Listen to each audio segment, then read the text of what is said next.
PNI International gave tips to avoid and identify scammers.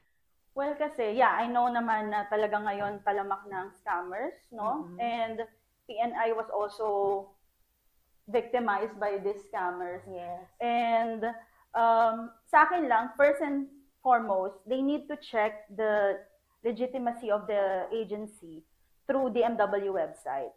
So they have to, ano lang naman, it's easy. They go to DMW website, type the name of the agency, kung nagpapakilala kung anumang agency yon, and then they will be able to check there kung legit na registered recruitment agency ang agency na yon.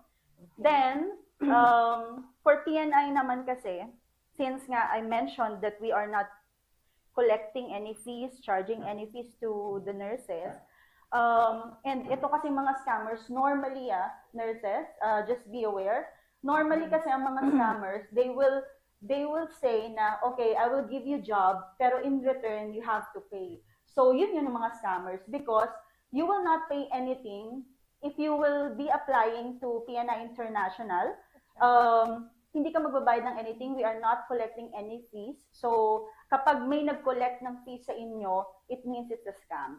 So, don't entertain those. And importante that you have a contact person from our team in PNI International. At the same time, you can visit our office para talagang makita nila, this is our office, we have our office here in Ortigas, and then malaman nila na, oh, meron nag-chat sa amin or nagte-text sa amin, totoo ba to na meron kaming kailangan bayaran para makapag-apply kami for the US? Yes. So kailangan nyo talagang makita na merong physical office, and yun nga, as I mentioned, hindi kami nagko-collect ng any fee. So kapag may nag-collect, it's a scam.